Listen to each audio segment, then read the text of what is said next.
Boa noite, boa noite, boa noite. Começando aí mais um episódio do PMR. A gente vai falar de lupus. Primeiramente, deixando logo de cara que tudo que a gente vai falar aqui são as nossas percepções e que não deve ser levado como uma verdade absoluta, tá? E hoje vamos discutir sobre o lupus. Temos aqui a mesa completa, né, os 4 profissionais. Eu, o Kim, falando de medicina oriental, medicina chinesa. O Caio, falando da fisioterapia. O Roy, falando da hipnoterapia. E a Sâmia falando da nutrição, tá? Então a mesa está completa hoje e a gente vai começar a falar de lupus, tá? Uma breve introdução, que lupus tem bastante coisa. Nossa senhora, eu comecei a ler e eu falando, como que eu vou resumir essa parada para vocês? Um resumo bem simples, tipo da tampa, sabe quando você pega a tampa do iogurte e fica só na tampa, né, no alumínio por dentro? O que é o lupus? O lupus é uma doença autoimune, tá? E por ser uma doença autoimune, teoricamente, é a pessoa que está se auto-machucando, digamos assim, tá? E por ela ser autoimune, teoricamente, na visão ocidental, os tratamentos são um pouquinho mais fortes, tá? Então é muito comum que os tratamentos, eu listei aqui os tratamentos, são os medicamentos, aí, mano, tem muito medicamento, velho. Tem anti-inflamatório não esteroidal, dependendo, né, do que for. Tem a prevenção, que é protetor solar. Tem corticoide e tem as corticoides e pode ser, dependendo do caso, dependendo do medicamento, dependendo do médico, dependendo do caso, usar uma droga antimalárica, que aí acho que todo mundo já ouviu falar na época do COVID, né? O nosso presídio aí, não só o nosso presídio, mas o presídio lá de fora, que é a hidroxicloroquina, tá? Então pode ser feito também o tratamento com esse fármaco aí. Só que a gente sabe que dependendo do fármaco pode vir com uma intensidade bem pancada. Isso pode causar outros efeitos, tá? Então, quem tem lupus, né, tem que ficar ligeiro com isso, tá? Então, você que está assistindo aí, que tem lupus, ou você que conhece alguém que tenha lupus, agora é o time de você compartilhar esse vídeo. Se você está assistindo ao vivo, compartilhe o link. Se você estiver assistindo a gravação, compartilhe o link também, beleza? Além disso, vamos passar para os sintomas, né? Então, vamos passar pelos sintomas e, né, qual é o sexo que mais pega. Geralmente, pega mais em mulheres, tá? Fica entre os 15 e 40 anos, tá? E a média é de 30 anos, tá? Então, a média dos 30 anos, né? 35 anos, mais em mulheres. E aí, tem aqui no Brasil, eu peguei um artigo científico também, que parece que tem 65 mil casos nesse artigo de 2019. Pode ser aumentado, né? Isso, dependendo do ponto que a gente está hoje. Quais são os sintomas, né? Para quem tem a lupus aí. Geralmente, afeta vários órgãos, tá? Pode afetar vários órgãos, vários sistemas. Entre eles, pode afetar o sistema nervoso. Então, um dos sintomas que a pessoa que tem lupus pode ter é cefaleia, dormência, formigamento, convulsões, problemas na visão, alterações de personalidade, alguns casos de psicose. Aí eu vou deixar o Roy comentar. Trato digestivo pode ter dor abdominal, náuseas, vômito. No coração, pode ter arritmia cardíaca. No pulmão, pode ter tosse ou dificuldade de respirar. Às vezes pode vir com sangue também. Na pele, pode ter as manchas, né? E aí tem a síndrome de Raynaud. Pode vir também na questão articular, que aí o Caião vai comentar, né? Então, dores nas articulações, rigidez muscular, tá? Que mais? Dor no peito, né? Que é a dificuldade de respirar. Pode ter alopécia, né? Então é queda de pelos, queda de cabelo, feridas, né, na boca. A fadiga é um dos sintomas mais citados aí, pelo menos nos artigos científicos, tá? Desconforto geral pode gerar ansiedade e mal-estar, né? Depois de que se a pessoa tiver tudo isso, é meio complicadinho mesmo, tá? Beleza? Então esse é o ponto principal. Então é uma doença comum, teoricamente, tá? Então é muito provável que vocês conheçam alguém que tenha a lupus, tá? Então a gente vai começar a partir de agora. Então essa é uma breve introdução. As causas, né? As causas. Na visão aqui dos artigos ocidentais falam a luz solar, as infecções, medicamentos, etnia, dizem que os negros orientais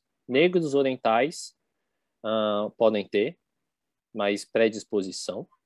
Idade é mais comum em mulher, beleza? Então esse é o padrão principal. Eu sei que tinha mais um. Tem alterações emocionais, cardíacos, sistema nervoso, trato gastrointestinal.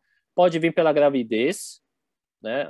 Então, mães que têm a lúpus pode passar para os bebês. Então, isso é um ponto importante. Então, a gente vai começar agora. Lúpus, a gente já comentou aqui no outro programa, vamos dizer assim, que sobre doenças autoimunes no geral, né? E o lúpus acaba não fugindo muito da regra. Dentre todas essas possibilidades dele acontecer, que o Kim falou, seja a questão da genética, etnia, luz do sol, dependendo do nível que está ali mais associado com a questão da pele e tudo mais, quando a gente fala da parte dos fatores emocionais, é percebido que em alguns casos essa doença ela surge normalmente por conta de algum fator emocional e é uma forma do corpo acabar externalizando aquilo que tem uma conexão emocional e faz o corpo perceber aquilo daquela maneira, externalizar aquele incômodo, aquela questão emocional que não está funcionando da maneira adequada, vamos dizer assim, e aí o corpo externaliza isso e é como se o seu corpo estivesse lutando contra, bem entre aspas aqui, como contra um próprio mal que você está criando ali de alguma maneira e às vezes você nem tem a consciência disso, tá? Tem casos em alguns estudos que mostram, por exemplo, clientes que passaram a ter determinadas manchas na pele ou alguma coisa assim, lúpus é cerveja, o lúpus na pele. E foi quando começou a fazer foi feita a verificação, toda a parte de análise fisiológica e toda a parte quando foi entrar na parte emocional da coisa, começou a perceber, pelo menos com o uso da hipnoterapia, que essa cliente ela já vinha de alguns traumas, tá? E muitos desses traumas associados a abusos e coisas do tipo, abusos sexuais com homens e tudo mais. E aí o estudo fez uma suposição, vamos dizer assim, que é como se o corpo dela quisesse, de alguma maneira, tornar ela menos atraente, ou seja, essas manchas que saíam na pele, era como se fosse uma maneira do corpo de criar esse mecanismo de defesa para que os homens também não se aproximassem. E uma vez que foi tratado isso, ressignificado isso, automaticamente ela parou de ter esses sintomas, tá? Mas a gente sabe que não é sempre que o fator psicológico está envolvido nessa questão, né? Na maioria dos casos, pode haver, sim, fatores emocionais envolvidos, sejam eles, né, a origem do problema, ou muitas vezes o que acontece decorrente do fato da pessoa perceber e desenvolver isso. Então, a pessoa começa a ter o problema, vai fazer os exames, entende que tem essa doença autoimune, e aí ela passa a partir daí ter um estresse maior e gerar os sintomas psicológicos a partir daí, né? Então, do ponto de vista da hipnose, basicamente, vai ficar um pouco redundante do que a gente falou no outro vídeo, mas é basicamente identificar. Primeiro, fazer todos os exames fisiológicos, tem que eliminar todas as possibilidades, verificar a questão genética, verificar outras questões envolvidas, e aí, feito isso, também entrar com o processo psicológico para ver se existem causas emocionais anteriores, aprendizados que geraram essas causas emocionais que podem ter reforçado esse problema, ou até, de alguma forma, ter sido a origem desse problema, e aí fazer todo esse trabalho. A hipnoterapia é uma ferramenta que pode usar esse trabalho para poder contribuir para que não haja essa psicossomatização do corpo, né? Ou seja, trabalhando a questão emocional, há uma tendência do corpo conseguir administrar ou até resolver isso daí de uma maneira melhor. E também a parte emocional é importante ser tratada, por quê? Por conta dos fatores que podem vir a partir da doença. Então, o estresse, que aí não ajuda, que acaba prejudicando e piorando ainda mais a doença, a preocupação, o Kim falou da psicose. Então, trabalhando toda essa questão emocional que pode advir aí, né, ser uma causa, né, uma consequência da doença, vamos dizer assim, isso pode ajudar a melhorar ainda mais essas percepções e, consequentemente, diminuir de alguma forma, o corpo de continuar produzindo uma coisa ali que não passa a não fazer mais sentido, uma vez que aquela causa emocional foi tratada, tá? Mas é muito importante deixar claro que não é só, muitas vezes, a causa emocional que vai ajudar a resolver. Por isso que é importante fazer o tratamento completo, tá? E trazer como ferramenta adicional tudo aquilo que vai trabalhar na questão emocional, porque esse conjunto de ferramentas é que pode ter maior sucesso no tratamento, até mesmo para auxiliar as pessoas a lidar com isso. A gente sempre fala aqui que não só para doenças autoimunes, mas no geral, né? Tudo aquilo que gera um estresse no corpo acaba fazendo com que o seu corpo, o seu cérebro, tenha que se preocupar em apagar, entre aspas, esse incêndio. E aí, uma vez que você emocionalmente está um pouco mais preparado, consegue, de alguma maneira, não sentir tanta dor, estar mais descansado, o seu corpo tem mais recursos para lidar com isso, tá? Então, ela acaba, assim, a gente acaba não fugindo muito do que a gente já falou sobre as doenças autoimunes, porque ela acaba se aplicando também aí ao lúpus. Então, eu acho que os cuidados que a gente tem, as preocupações que a gente tem que ter são todas essas. E as formas que a gente tem de cuidar disso, pelo menos com o uso da hipnose, vamos dizer assim, é muito nesse ponto, muito nesse aspecto, tá? Então, a hipnose, ela vem como uma ferramenta que pode ajudar bastante, sim, trabalhar essas questões emocionais, esses estresses gerados pós-doença, e completar, de alguma forma, esse ciclo, né? E atacar em uma das pontas, vamos dizer assim, para que esse ciclo possa ali ter algum resultado positivo, alguma melhora, às vezes ainda que não tenha 100% de resultado, mas você consegue minimizar bastante isso, trabalhando essas questões emocionais, sejam elas origem ou causa ali do problema. Então, eu acho que na parte da hipnose, na parte mais emocional, é mais isso. Está muito dentro daquilo que a gente já falou bastante sobre doenças autoimunes, e eu acredito que como terapia complementar, como ferramenta complementar, pode ajudar bastante em todos esses sentidos. Acho que é basicamente da parte da hipnose, da terapia, da parte emocional, eu acho que é isso. Deixa eu perguntar aí uma coisa aí, porque eu Vai estava lá. sem o fone aqui. Então, na sua parte, tratar mais a parte, vamos dizer assim, emocional do problema, que essa parte autoimune, os pacientes acabam se desestabilizando e acabam ficando também, vamos dizer assim, emocionalmente abalados com a doença. E também o lúpus pode ser desencadeado por uma causa psicológica, né? Então, as duas coisas, né? Tanto Sim. a prevenção como uma promoção, assim, de saúde, né? A gente sabe que toda vez que a gente está com o nosso emocional desequilibrado, tem uma frase que a gente fala que é bem assim: emoções não externalizadas, elas não vão embora. Seu corpo acaba respondendo de alguma forma, seja gerando um excesso de ansiedade, alguma coisa mais fisiológica, uma doença autoimune. Normalmente, né, aí entra um pouco mais no campo não tão científico, um pouco mais especulativo, vamos chamar assim, que tem uma série de linhas terapêuticas que entendem que quando uma doença autoimune surge, é o seu corpo tentando te defender de você mesmo, de alguma coisa que você está fazendo para prejudicar, seja emocional, alimentação, alguma coisa do tipo. Então, não dá para afirmar 100% que a origem é emocional e, consequentemente, o lúpus é psicossomático.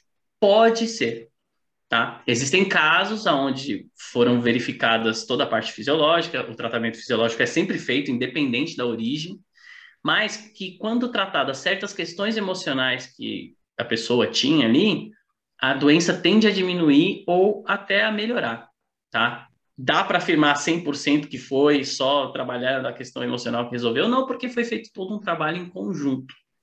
Aí, atacando em todas as frentes, todo esse processo, esse complexo de processos, provavelmente ajudou a realmente fazer com que a pessoa com que o corpo não continuasse naquele processo de gerar os auto-ataques, né? Vamos chamar assim.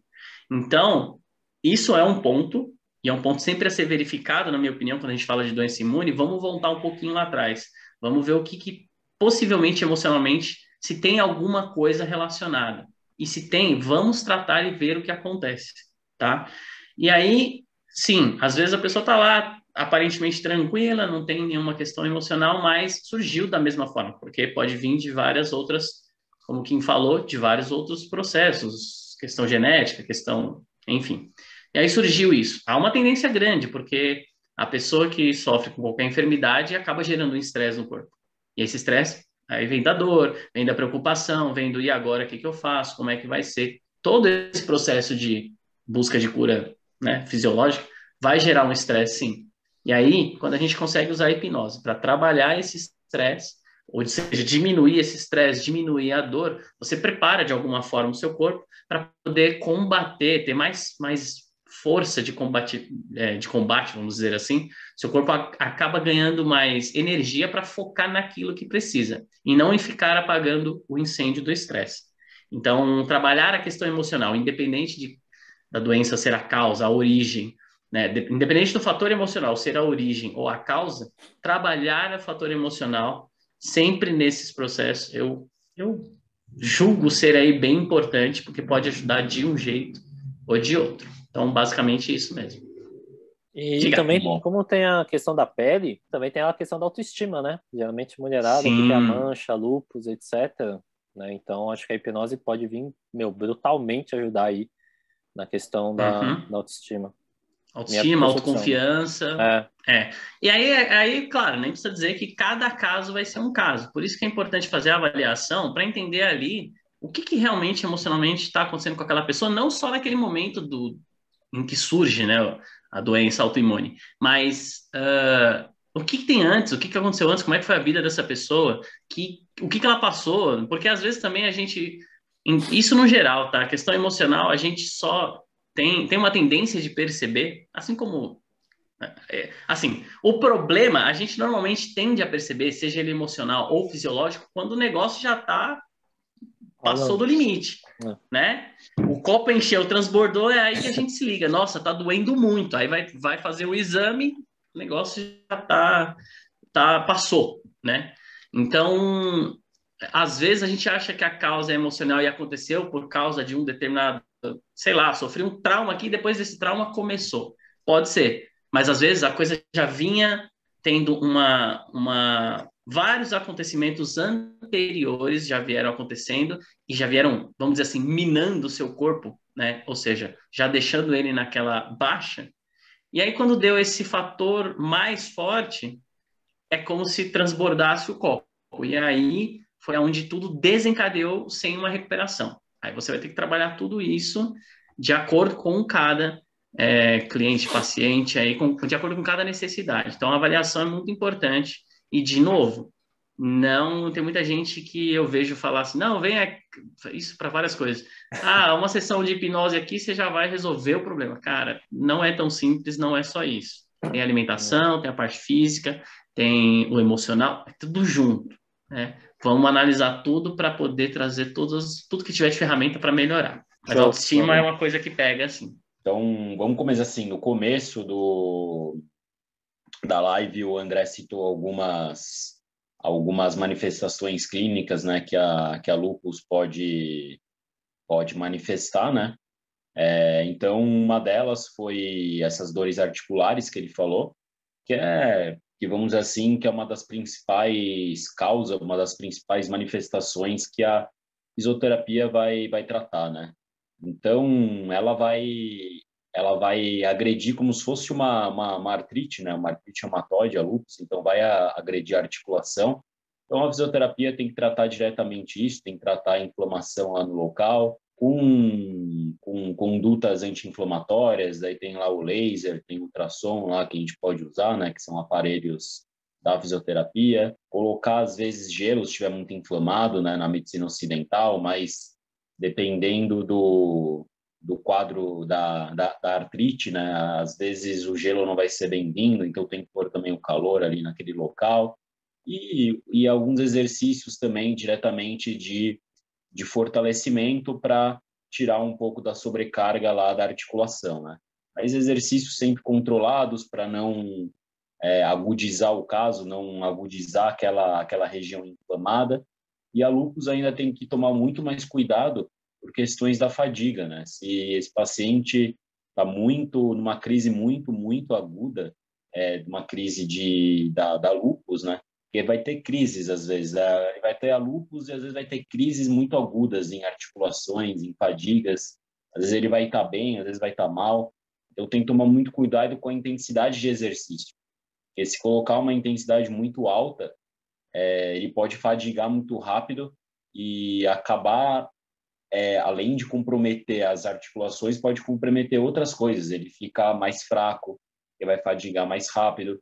Então, às vezes, os músculos da perna não vão responder, então vai ter dificuldade para andar, músculo respiratório. Então, com a fadiga, ele acaba tendo a imunidade um pouco mais baixa também. Então, tem que tomar um pouco mais de, assim, cuidado. É uma doença autoimune, mas com a lúpus a gente tomar um pouco mais de cuidado por conta dessa fadiga, diferentemente da artrite reumatoide, que não tem essa fadiga corporal, né? Essa fadiga aí fisiológica, vamos dizer assim, né? Além da parte articular, dessa fadiga, como o André falou, tem a parte respiratória. Daí não é minha área, eu trabalho, como vocês sabem, com a fisioterapia ortopédica, esportiva, traumatológica, mas a fisioterapia respiratória também pode ajudar aí nessa parte pulmonar, porque essa questão de tosse, que ele falou, às vezes tosse com sangue, pode agredir muito a pleura. Tem uma das manifestações da lúpus, da doença, é agredir a pleura pulmonar. A pleura é uma camada da pleura que recobre o pulmão. Então, se agredir essa pleura pulmonar, pode ter casos de inflamação nesse local, tá? Então, a fisioterapia respiratória vai ajudar muito nisso. E além também, como é uma doença autoimune e a imunidade às vezes abaixa por conta dos imunossupressores que esse paciente toma, certo? Principalmente o citrato de tamoxifeno, né? Então vai abaixar muito a imunidade desse paciente. Então pode ter às vezes até pneumonia, algumas outras coisas, algumas outras doenças pulmonares. Então a fisioterapia vai ajudar muito nisso, essa fisioterapia pulmonar, né? Que é a reabilitação cardiopulmonar. Por que cardiopulmonar? Acaba ajudando também na parte cardíaca, né? Uma fisioterapia respiratória, a gente acaba atuando na fisioterapia respiratória e na fisioterapia também cardiológica, né? No lúpus também, em alguns casos, pode ter alguma arritmia também no coração, tá? Pode afetar o sistema cardiovascular. Então, a fisioterapia nessa parte respiratória, cardiorrespiratória, vai ajudar muito nisso mesmo, vai ajudar bastante. Então, uma reabilitação cardiovascular, tá? Cardiorrespiratória, desculpa, vai ajudar muito também. Eu anotei outras manifestações aqui, deixa eu ver. Arritmia, infecções recorrentes, né? E uma outra manifestação muito importante que eles colocam aqui, não sei se eu não sei se tem bastante disso, bastante pacientes, bastante manifestações nessa escala, mas a necrose avascular. O que é a necrose avascular? É uma necrose vamos dizer assim, não dos nervos, dos vasos que irrigam as articulações, principalmente a cabeça do fêmur. Então, ocorre uma necrose ali, que é uma doença, assim, até comum na ortopedia, que a gente chama de necrose avascular da cabeça do fêmur. Então, dá muito mais na cabeça do fêmur. Pode dar em outras articulações, mas pode ir lá também. Ou seja, a cabeça do fêmur necrosa, porque não chega mais sangue naquela região. Então, necrosando a cabeça do fêmur, a única coisa que tem que fazer é colocar uma prótese. Então, eles tiram a cabeça do fêmur e substituem por uma prótese. Não sei se é muito comum isso, acredito que não, li alguns artigos aí, menos de 5% que pode ocorrer essa necrose vascular, mas pode ocorrer. Então, se ocorrer, tem que ficar atento quanto a isso, porque se o médico já diagnosticar numa ressonância, num exame de imagem, e tem uma necrose ali, a fisioterapia pode ajudar bastante quanto a isso e não evoluir para uma prótese. Evoluindo para uma prótese, a fisioterapia também vai ser bem-vinda para fazer a reabilitação pós-prostática, né, que a gente chama.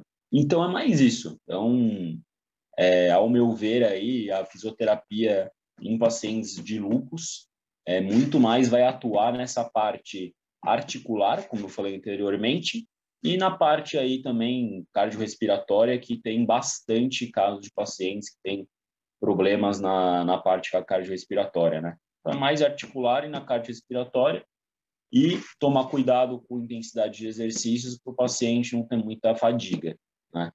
Até pacientes que não fazem fisioterapia, que acabam fazendo academia, pacientes de lúpus, que é muito importante os pacientes fazerem exercício físico, os profissionais de educação física, os personal trainer, estar ciente disso para não também aumentar muito a intensidade dos treinos, porque esse paciente pode fadigar.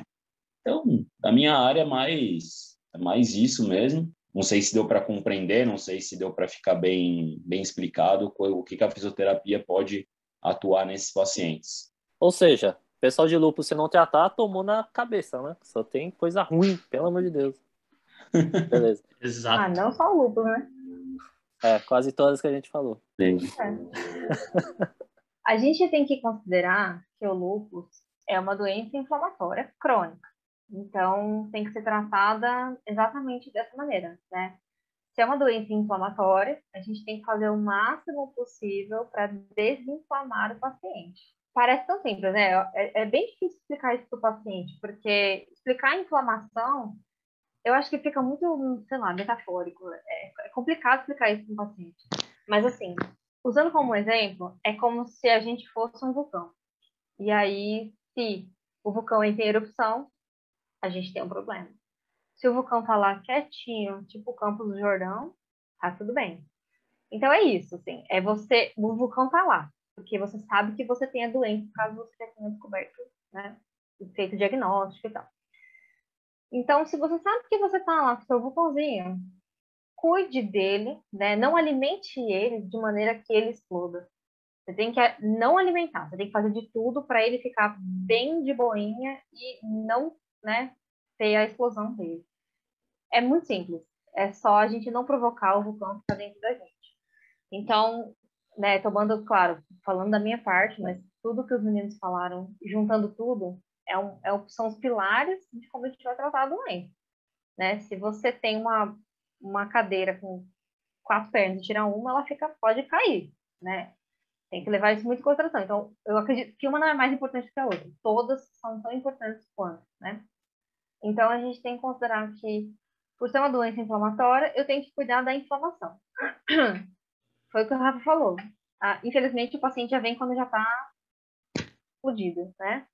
Mas a gente tem que tentar acalmar essa questão da inflamação e depois começar a tratar, talvez, os sintomas, né?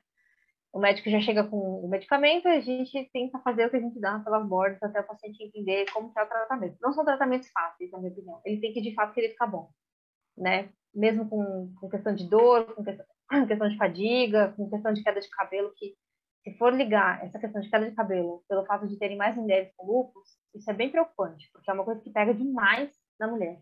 Tem muita paciente que chega para mim cheia de doença, mas a questão é, meu cabelo está caindo, e não eu estou doente de XYZ. É muito comum, isso é muito comum. E elas ficam doidas quando a gente, né, explica o ciclo do cabelo, enfim. Mas assim, é tratar então essa inflamação, né? Eu vou tirar os alimentos inflamatórios e incluir alimentos anti-inflamatórios.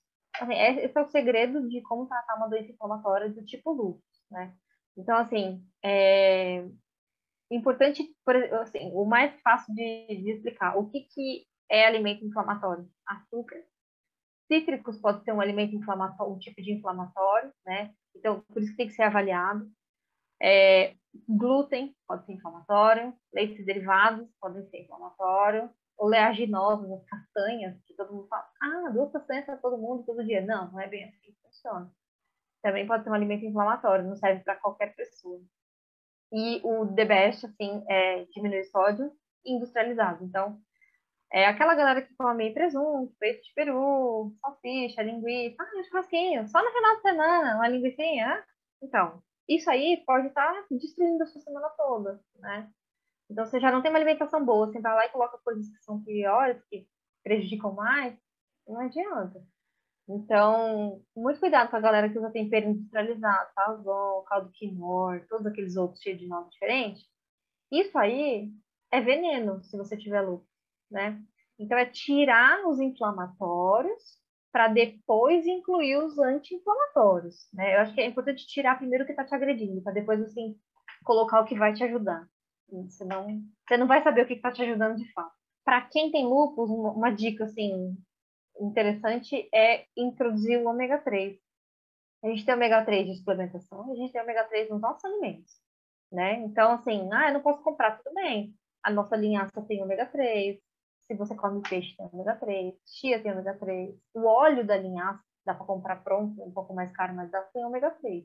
Ele pode ser benéfico no seu caso, mas cuidado se for uma suplementação de ômega 3, por conta do tipo de suplementação que a gente tem hoje em dia no mercado. Elas são contaminadas, não serve qualquer uma. Eu acho que é bem importante a gente tentar pegar os sintomas e ir cuidando deles também, né? Então, assim, não só a questão das inflamações, mas, tá com queda de cabelo, vamos tentar fazer uma suplementação específica para queda de cabelo. Tá com fadiga? Vamos tentar, né, primeiro ver os exames e ver se não dá para fazer uma suplementação específica para fadiga ou aumentar os alimentos que ajudem nessa questão de energia. Perda de apetite também é uma coisa importante, né? Então, às vezes, simplesmente está sem apetite, come qualquer coisa, já ouvi isso uma vez por causa do Covid, come qualquer coisa para ver se consegue comer, porque está sem apetite, eu tenho que comer e vai exatamente para aquele que não é legal. Então, é a gente focar nessas estratégias. Cuidado com o paciente que faz uso de corticoide por conta do lúpus, ficar atento na questão de osteopenia, osteoporose. Então, se você nunca fez densitometria óssea e usa corticoide, eu acho que é importante avaliar e ir atrás do médico para fazer esse exame. E outra coisa importante, a gente tem que tomar cuidado no lúpus, principalmente, com a questão de deficiência de vitamina A e vitamina E. Vitamina E é aquela que tem nos olhos, a vitamina A, que todo mundo já sabe, é aquela dos alimentos mais alaranjados ou mais amarelados também. Então, não adianta sair comendo cenoura todos os dias, tá, gente? Não é isso.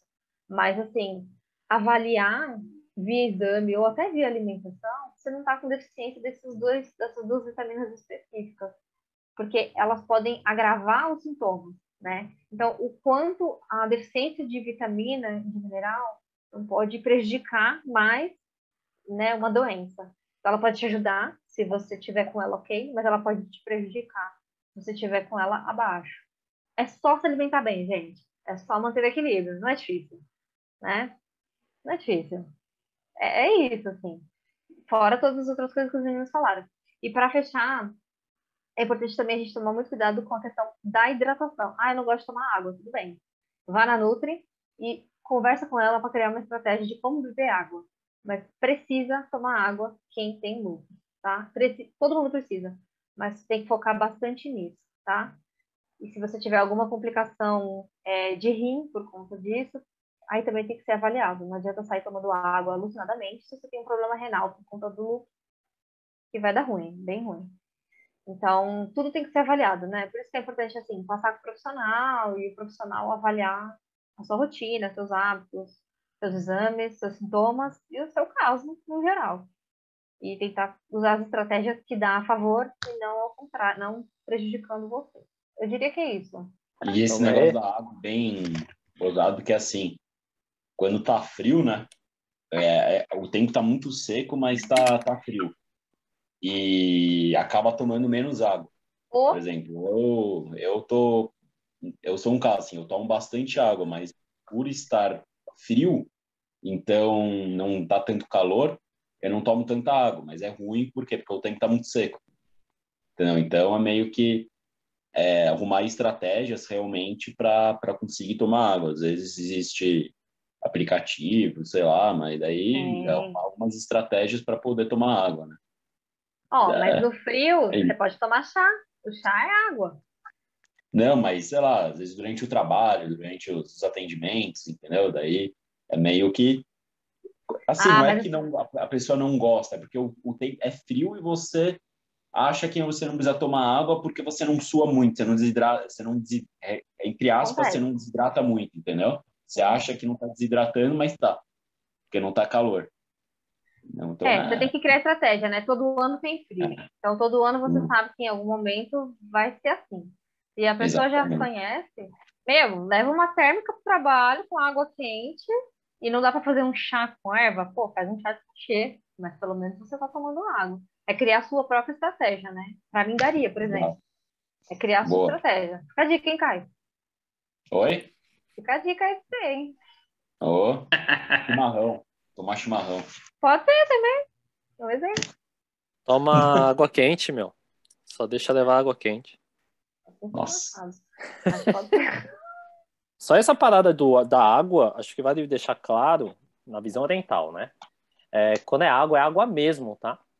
Não é essas águas aromatizadas, não é essas águas de garrafa, tá? A gente pede para beber água fervida, a gente fala que é uma água da terra, né? Vocês vão entender o porquê da água da terra, que eu vou explicar já já, tá? Mas essa visão da água é muito importante, só para vocês entenderem. O lúpus, vocês têm que entender que ela é considerada uma doença reumática, né? É uma doença reumatológica na visão oriental, tá? E ela tem três tipos, três origens mais comuns. Quais são esses três tipos mais comuns? Primeiro, deficiência de Qi e Shui, tá? Ou estagnação de Qi ou Shui, que é a energia e o sangue do nosso corpo. Eu já falei sempre, vou repetir até vocês entenderem isso, virar de forma automática, que se não tem Qi, não tem Shui, se não tem Shui, não tem Qi, tá? Então os dois andam juntos, arroz e feijão, os dois estão andando de forma conjunta. Se um falta, o outro vai faltar também, tá? Então se o Qi tá fraco, o Shui vai estar fraco. Se você que está assistindo tem lúpus, ou se você conhece alguém que tenha lúpus, é porque o Qi Shui dessa pessoa pode estar vulnerável. Então esse é o primeiro item. O segundo item é o Jing, que é a essência do teu paciente, a essência dessa pessoa. O que seria essa essência? Pode ser genética, né, o que você herdou dos seus pais, né, que aqui na visão ocidental é a hereditariedade, né, é o DNA, o cromossomo que você herda aí, acho que é o X e o Y, você contrai, né, dos seus pais. Contrai não, né, que você herda dos seus pais. E depois do Jing, que você tem no dia a dia, que aí vem a parte da alimentação, vem a parte dos cuidados, da questão emocional, da questão da atividade física, etc. Tá? E o terceiro item é que pode afetar três órgãos físicos, órgão mesmo. Na anatomia ocidental são os órgãos físicos, que é o fígado, que é um órgão que pode ser acometido, o rim, que pode ser um órgão acometido, e o coração, que pode ser um órgão acometido. E as consequências desses três vão afetar o estômago, o baço e o pulmão. Tá? O baço, o pâncreas, o estômago e o pulmão. Tá?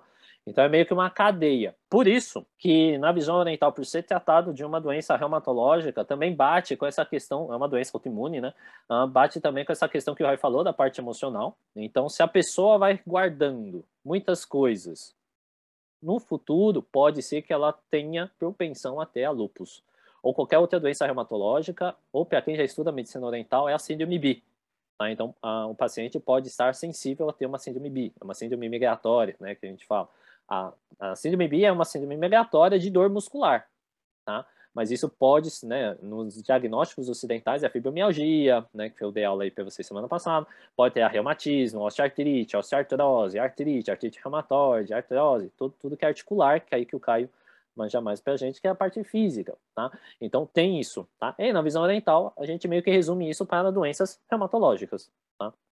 E aí tem a questão da parte emocional, essas doenças reumatológicas têm uma origem emocional e também tem uma origem de dieta, da alimentação. Então, dependendo da alimentação desregulada ou má alimentação, uma alimentação irregular, pode desencadear numa possível lúpus, uma possível doença reumatológica na visão oriental. Tá? Então, além disso, né, isso eu falei do movimento de baço e estômago. E aí, quando você pega esse problema, né, uma doença reumatológica, se não for tratada, vai ter como consequência problemas na pele. Por isso que pode ter mancha, pode ter acne, pode ter queimadura, pode, né, não vai ficar estético, né? Não imagina, né? Todo mundo já passou pela fase da adolescência, né? Então, entre os 10 aos 15 anos, espinha na cara, a galera já fica bitolada, né? Toma aquele medicamento lá que seca o rosto, e não pode beber álcool. Eu esqueci o nome, nunca tomei, mas a maioria dos meus amigos, Roacutan. Isso, esse cara aí. E toma, mano, absurdo. Tipo, é bizarro. Mano, vende que nem aspirina essa parada. É bizarro isso. Não, mas toma por quê? Porque é estético, tá? Então, como consequência da lúpus ou qualquer outra doença reumatológica na visão oriental, pode sim ocasionar algumas alterações na pele. E a gente sabe que pele pega a questão de estima, né? Então, se você se sente mal de se olhar no espelho, né, que o Roy falou de virar uma proteção para ninguém chegar perto, pode virar uma depressão lá na frente, tá? Então, esse é o problema. Então, geralmente, na visão dental, problemas de pele, se mexe na estima, podem vir com depressão juntos. Então, é muito comum, anota isso aí. Pacientes que têm problemas de pele, as chances de ter depressão são bem interessantes. É bem comum, tá? Não é raro você encontrar, é bem comum mesmo, tá? Então, esse é um ponto. Aí, o Caio falou também da visão vascular, né? Sistema cardíaco, sistema cardiovascular, que é o elemento fogo. O movimento fogo é do coração. Então, se a pessoa, né, o paciente tem lúpus, pode ocasionar alguma alteração no movimento de fogo, e esse movimento de fogo pode aumentar o yang, né, que a gente chama o yang, ou ter a deficiência de yin, e o yang se sobressai, se sobrepõe e começa a atacar todo o corpo. E esses ataques podem ocasionar outros problemas, tá? Então é muito comum ter essas manchas na pele também, que o movimento fogo ataca direto o movimento metal, que é da pele. Pode ter problemas no intestino, tá? Pode ficar mais solto, pode ficar preso, não importa, mas vai ter alguma alteração no intestino, que eu falei também na introdução. Então, vai desencadeando alguns itens bem interessantes, tá? Então, o que eu estou te falando aqui é a parte ruim, né? Como que a gente trata isso aqui? Primeiramente, a gente faz com que o paciente conviva com a doença sem ter as crises. Tá? Então, a gente meio que controla ali as crises que esse paciente vem a ter. Assim como a reumatoide, assim como o reumatismo, o paciente vai ter aquilo, a gente só consegue diminuir os sintomas, tá? Claro, tem outras ferramentas que a gente pode fazer, e dependendo do caso, se for muito recente, né, a gente pode até reverter, não 100%, né, mas dependendo do caso, vamos ter que avaliar, ter que ver, conversar com os outros profissionais para entender o caso, para tentar reverter o máximo que a gente conseguir. Mas, geralmente, a média, né, dos atendimentos que a gente faz é justamente dar uma condição de vida, uma qualidade de vida melhor para esse paciente, tá? Assim como o reumatismo, assim como a artrite, a artrose, a gente consegue dar esse respaldo para ele viver melhor e diminuir as crises, né? Essas crises que ele vem a ter, ele saber qual é o porquê da doença, entender a doença, né? Para ele, né, ter uma ligação boa aí com a doença e não sentir o gatilho e deixar ele na frequência vibracional ruim, tá? Então, esse é um ponto também importante. Além disso, tem essa questão da vascularização, que é do coração, né, do sistema do movimento de fogo e do movimento de terra, por conta dessa vascularização, que aí foi o primeiro item que eu falei, que é a deficiência de Qi e Xue. Tá? Então, se um está ligado ao outro, então é muito comum que, se não tem o Qi circulando certinho, é muito provável que não tenha o Xue. E aí, se não tem o Qi e Xue circulando, dá esse problema que o Caio falou, que é necrosa o fêmur. E aí, malandro, necrosou o fêmur, tipo, limita tudo, aí você tem que fazer uma puta cirurgia, e nessa cirurgia você limita a movimentação dos seus pés, né, dos seus membros inferiores, não pode cruzar a perna, puta, é mó treta, cara. Então é chato, né? É muito chato, né? E ainda tem a pós-reabilitação, que é fazer fisioterapia por um bom tempinho, até você ter consciência, dependendo se você tem fadiga, vai demorar mais ainda para você mexer, então é bem complicadinho aí essa patologia, tá? Então, a ideia é vocês terem consciência de que dá para prevenir. A prevenção é muito mais isso. Alimentação, questão emocional, atividade física de prevenção. E a questão energética, que é o combo geral disso aí, né? Tomando chás, fitos, etc. E aí, os meninos, né? O Caio falou do gelo, na visão ocidental, realmente é o gelo, tá? Na visão oriental é o calor. Aí, só para deixar claro aí o calor. Por que o oriental usa calor, né, no problema de reumatismo? Porque tem a questão do Qi e Xue. Então, imagina assim, para eu movimentar o Qi e Xue, eu preciso dar o calor para esse meu paciente, para essa pessoa que tem a lúpus. Para dar energia, eu preciso movimentar a energia. E geralmente é o calor, na visão oriental, que dá essa energia. Ela meio que mexe a energia interna do corpo do nosso paciente. Então, por isso que a gente prefere o calor do que o gelado. Tá? Então, é só esse um ponto aí. Aí você me fala, qual que é o certo, qual é o errado? Não tem o certo nem o errado, porque depende do paciente e depende do problema. Na verdade, como assim? Nesses casos de artrite reumatoide, de reumatismo, né, lúpus, como a articulação fica com rigidez, e os músculos também acabam ficando mais, assim, tensionados, mais rígidos também, aconselha, assim, muitas vezes usar, como eu falei, o calor, na medicina ocidental também. Mas, às vezes, quando está muito, assim, inflamado, assim, tá com rubor, tá com edema, toda aquela região ali, daí fala para usar um gelo para realmente tirar aquela inflamação. Mas a gente tem que tomar um pouco de cuidado com o gelo em reumatismo. Por quê? Porque acaba deixando, às vezes, a articulação e o músculo mais rígido, entendeu? Então, a gente tem que realmente avaliar bem para saber o que é melhor no momento para esse paciente, entendeu? Isso na medicina ocidental. Aí, como você falou, na medicina oriental é só calor, e gelo não existe. É mais ou menos isso. Teoricamente, o gelo... Acho que o gelo não é gelo gelado, tá? Sabe quando você tira o copo de manhã e deixa ele fresco? Tipo, tá gelado, você tira, aí ele começa a embaçar o copo. Esse é o gelado para medicina oriental. Aí a gente pede para tomar isso quando acorda. Meio que para dar um conflito, não é conflito, um choque ali para ativar. Meio que tá tudo desligado, né? Você dormiu, você descansou, aí você acorda o corpo com esse copo fresco que a gente chama, tá? Mas é raro, realmente é raro usar o gelo na visão oriental por conta dessa questão de Qi Shui, tá? Então geralmente a gente pede para usar mais o calor para movimentar esse Qi Shui. Aí só um outro ponto para deixar claro aí, porque assim, o lúpus também pode ser, dependendo da escola que você for ler, dependendo de artigo de medicina oriental que você for ler, tá ligado com umidade, muco e umidade. Então, por isso que quando o Caio falou, né, da tosse, né, da fisioexpiratória, pode ser por conta desse muco e umidade que gerou no pulmão desse meu paciente. A umidade seria os alimentos inflamatórios aí, da visão ocidental, inflamatórios, mas também pode ter a questão da patologia emocional. Então, o que o Roy falou, puta, guardar sentimento, ressentimento, né, rancor, tudo isso que a pessoa guardar para ela, isso vai, você vai pagar a conta lá na frente. Se você não tratar, você vai pagar a conta lá na frente, tá? E aí a gente fala na visão oriental que toda doença autoimune é um suicídio. É a pessoa se matando aos poucos, tá? Então é um suicídio. E quando a gente vê isso, né, que o paciente guarda para dentro dela, a pessoa que tem lúpus guarda para dentro dela, vai gerando um calor, um excesso de calor. Vai gerando um calor. Então, imagina assim, vai ficar mais fácil. Imagina que uma raiva seria um prato sujo, né? Então você comeu o frango, deixou o osso lá do frango, lá da coxa, sobrecoxa, etc. Eu sou vegan, mas tem sujeira, né? Você vai fazer a raiz, né? Dependendo, você não vai comer o talo da alface, né? Aquilo lá vira uma sujeira. Então imagina que a cada refeição tem uma sujeirinha no teu prato. Imagina que isso é uma gotinha de muco, é uma gotinha de umidade.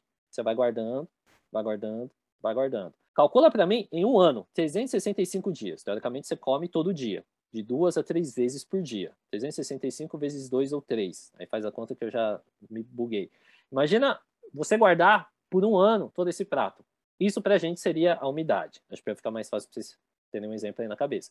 Agora, vai acumulando um ano, vai acumulando 2 anos, vai acumulando 3 anos. Geralmente, no terceiro ano, teu corpo já está alucinado. Ele já está guardando aquilo como calor, excesso de yang, né, excesso de calor. E aquilo vai borbulhando. Então, imagina que todo esse lixo está num caldeirão. Esse caldeirão está fervendo água ali. Está fervendo. E é lixo, tá? E vai fervendo. E vai fervendo. Aí vai virar uma crosta em cima. Tá? Em cima do caldeirão vai virar uma crosta oleosa. Você vai ter nojo, né? Então, imagina uma crosta gordurosa, você vai ter um nojo. Esse é o muco, essa é a umidade, tá? Essa é a mucosidade que a gente chama. E com o passar do tempo vai aumentando. Então vai atacar o movimento fogo, vai atacar o movimento terra. Aí por isso que pode ter, isso vai né, em consequência dos movimentos, o paciente pode ter a tosse com sangue, escarrar sangue.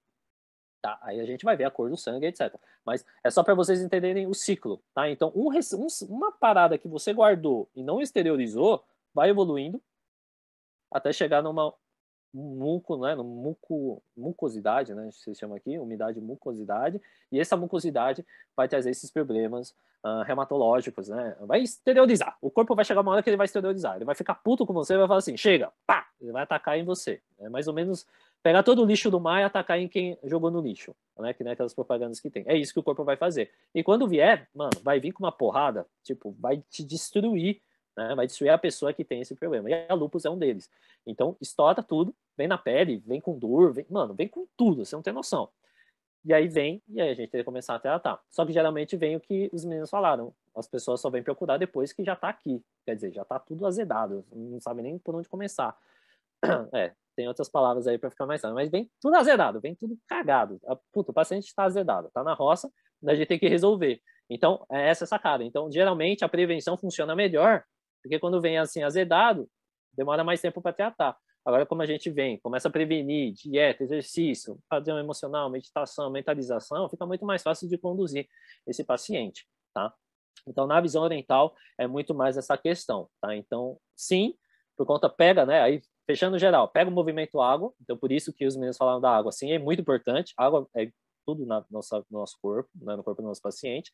Pega também o movimento madeira, e se a mulher tiver menstruada, TPM vai piorar, pode ser mais sensível para a questão de lúpus, na visão oriental. Pega o movimento fogo, que é coração e sistema cardiovascular. Pega o movimento terra, que é baço estômago, a alimentação.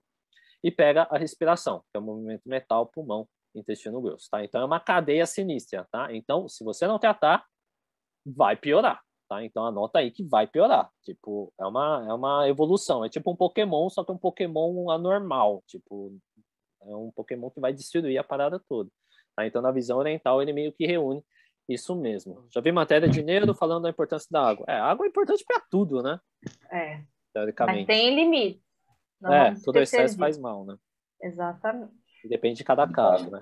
Depende de cada patologia. Muita coisa de doença autoimune, Nossa Senhora. Muita coisa que dá para fazer, né? Isso que é bom, né? É tanta coisa que dá para fazer tanta coisa. A pessoa só tem que querer. Só mudar. O que é o mais difícil normalmente. Ela te liga. Tá aí. Vai deixar aqui os contatos? Estamos aqui. Qualquer coisa. O que acontece? Geralmente quem tem, às vezes não assume que tem. Ou tem vergonha de falar que tem. Não sei porquê. Também.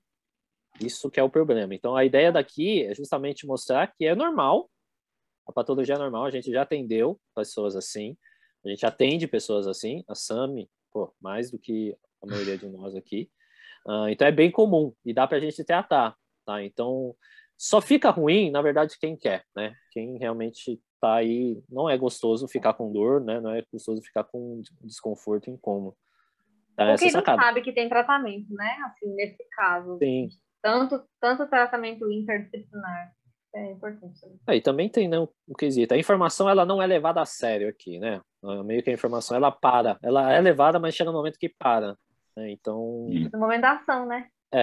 Normalmente. No momento da ação. Se ficou com dúvidas, manda pra gente. Eu vou deixar o contato de todos nós aqui embaixo. Tá? Vai ter o meu contato, vai ter o contato do Caio, do Roy e da Sâmia.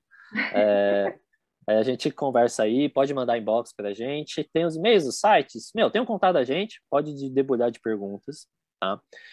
Se não entendeu, manda. Se entendeu, manda também. Compartilha esse vídeo com quem tenha lúpus, é muito importante mesmo, tá? Porque pode piorar. Se não tratar, pode piorar. E a piora pode ser ruim, tá? Então, não quero dar o suicídio aqui em vocês, nem terrorismo, mas pode dar óbito, dependendo dos casos, viu? Assim como todas as patologias que a gente falou aqui, pode dar óbito, tá? É cruel isso aí, tá? Óbito que a gente fala é morte. Tipo, você vai embora, a pessoa vai embora mesmo. Tá? Então tem que tomar bastante cuidado. Então, agradecer a presença aí de todos vocês. Agradecer a presença da mesa. Veio a pergunta aí. É normal lúpus e fíbio juntos? O que vocês acham? Pode acontecer. São duas autoimunes. Sim. Elas são assim, ó. É um combo, velho. Com certeza. E tipo fibro, normalmente a gente vê que sempre tem uma questãozinha emocional ali, um fundo emocional. Principalmente o pessoal que quer carregar o mundo nas costas. A gente costuma ver muito disso. E geralmente pode acontecer. Acontece em mulher, tá? Só põe esse dado aí. Por que será? Querem refletir? Não é? Acho que na real, minha percepção, né? É mais a minha opinião. Na minha opinião, na opinião da medicina oriental é que a mulher, ela carrega muita coisa. Fora do que a sociedade implica, fora no que ela tem que fazer em casa. E aí o Ocidente, a mulherada trabalha fora. Puta, aí fudeu, velho. E é cargo de gerência, né? Minhas clientes são mulheres, têm cargo de gerência alto. PP, gerente, diretora. Tem que voltar para casa, cozinhar para ela. Se ela tiver filho, né, ajudar nas casas. Geralmente os maridos não fazem porra nenhuma. Mas tem os maridos que ajudam, mas a maioria não faz porra nenhuma. Tá? Então é muita coisa para a mulher. Aí tem a questão da estima. Aí depois ela tem que ficar bonita, magra, linda e gostosa. Tem que ser uma muita puta pressão, gente. profissional. Tipo, É não muito dá. difícil. Então é complicado, tá? Então, tipo, é complicado mesmo. Então, geralmente acontece mais em mulher. Se vocês calcularem, né? Quem tá assistindo aí, a maioria das patologias acontece mais em mulher mesmo. É comum, tá? Infelizmente. Além do mais, a mulherada ainda menstrua, perde sangue pra caramba todo mês, dependendo, né? Se menstrua, mas teoricamente perde. E ainda tem o parto, que deve ser um puta trampo da peste, velho. Tipo, deve doer pra cacete. Esse negócio do parto a gente precisa começar a ressignificar, viu? Vai seguir a Renata Tricarico aí, tem uma galera que cuida de hipnose no parto. Precisa começar a tirar esse estigma aí, mas esse é assunto para outra live. Essa visão, às vezes, piora o negócio. Mas tranquilo, tá? Então, sim, respondendo a pergunta aí, sim, pode ter ligação. É arroz e feijão, certo? Então é isso, vou liberar aí vocês. Vou encerrar aqui no YouTube. Vemos vocês. Abraço. Abração.